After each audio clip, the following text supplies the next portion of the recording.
Hello မင်္ဂလာပါရှင်ဒီနေ့ဒူးရင်ချန်နဲ့ရောက်နေတာဆိုတော့ဒူးရင်ဒီ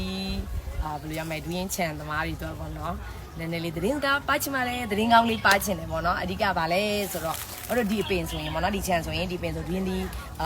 နဲ့ပတ်သက်လို့ရှိရင် transform ဆက်ဆက်မကုမ္ပဏီကနေထုတ်လုပ်တဲ့ transform တဘာဝမြေဩဇာကိုသုံးလာတာ2နှစ်ပေါ့နော်ဒါ2နှစ်ရှိပြီသုံးလာတာအရင်တုန်းကဒီချန်ကအတီးရတာနည်းနည်းပေါ့တယ်သူမျိုးဆက်လာတာဆိုတော့လေအတီးရတာနည်းနည်းပေါ့တယ်ပေါ့နော်ဒါပေမဲ့ဒီလို2နှစ်သုံးပြီးသွားတဲ့အချိန်မှာလက်ရှိအနေထားမှာတော့တကယ်ဒီအတီးတွေဆိုရင်လက်ရှိအနေထားအထိပေါ့နော်ဒါမနေ့တုန်းကခွဲတဲ့အနေထားအထိဆိုရင်5ကီလိုနဲ့6ကီလိုချာမှာရှိတယ်တစ်လုံးပေါ့နော်အဲ့လောက်ထိအလေးချိန်ရှိတယ်တော်တော်လေးကိုခွဲလိုက်တယ်ဆိုတော့ねရွှေရောင်ကလုံးဝရွှေရောင်တောက်ပြီးတော့စားရတာလေလေးလေးပင်ပင်နဲ့အရန်ရတာရှိတယ်ရမ်းရတာရှိတယ်တကယ်ရောင်းပန်းဝယ်ပန်းလှတဲ့အသီးမျိုးကိုရတာပေါ့နော်အဓိကကတော့ဒီတဘာဝမြေဩဇာကိုသုံးတယ် transform ဆိုတဲ့တဘာဝ organic ကိုသုံးတယ်အဓိကသူဒီ2နှစ်အတွင်းမှာဘာသုံးထားလဲဆိုတော့ခြေရင်းမှာဆိုရင် transform swine ကိုဘယ်လိုပြောမလဲဖြန်းထားတာပေါ့နော်လောင်းထားတာပေါ့ရေဖြော်ပြီးတော့လောင်းထားတယ်ပြီးတဲ့ခါကျလို့ရှိရင်15ရက်တစ်ချိန်တိုင်း15ရက်တစ်ချိန်တိုင်းကိုဒီအပင်တစ်ပင်လုံးကိုပင်လုံးပြန့်အနေနဲ့ဒါ transform number 1နဲ့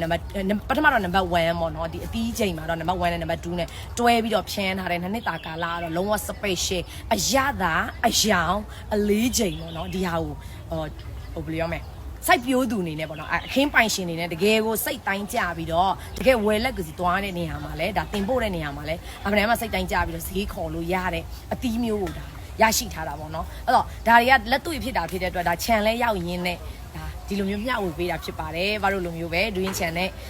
တက်မွေးဝမ်းကြောင်ပြုတ်နေတဲ့အောင်သူတွေเนาะဒါခြံတသေးတွေပေါ့เนาะဒါဆိုရင်တော့ transform တဘာဝ organic မြေဩဇာကိုစိတ်ဝင်စားရတယ်ဆိုရင်မြေတွက်အပင်တွက်အသီးတွက်သုံးဆွဲရင်းနဲ့ပေါ့နော်ကိုယ့်ရဲ့စီးပွားရေးကိုကိုယ့်ရဲ့ဒီထုတ်ကုန်ကိုစားတတ်ဖို့တိုးလို့ရပါတယ်ဒါအောင်မြင်နဲ့တကယ်ရောင်းမဲ့ဝယ်ပန်းလှတဲ့အသီးနှံကိုလည်းဒါရရှိမှာဖြစ်တဲ့အတွက်ဒူးရင်းသီးတစ်မျိုးတည်းမဟုတ်ပါဘူးเนาะအပင်ဆိုဘယ်ပင်မျိုးမဆိုအသီးဆိုဘယ်အသီးမျိုးမဆိုမှာဒါသုံးလို့ရတာဖြစ်တဲ့အတွက်တော်တော်လေးကိုဒီကုန်ကြစရိတ်သက်သာပြီးတော့ပြောမယ်ကုန်ကြစရိတ်သက်သာပြီးတော့တကယ်ကိုထိရောက်တဲ့ရလဒ်တစ်ခုကိုရတယ်ဆိုတဲ့ဟာကိုဘာလို့ကဒါတက်တိပြတဲ့ကာလတော့မဟုတ်တော့ပါဘူးဆိုတော့တင်သွင်းလာတာ9နှစ်တာကာလရှိပြီဖြစ်တာဖြစ်တဲ့အတွက်ယုံကြည်နဲ့စိတ်ချလက်ချသုံးဆဲလို့ရပါတယ်ဆိုတဲ့အကြောင်းသတင်းကောင်းလေးပါချင်ပါတယ်သတင်းကောင်းလေးမျှဝေချင်ပါတယ်ရှင်ကျေးဇူးအများကြီးတင်ပါတယ်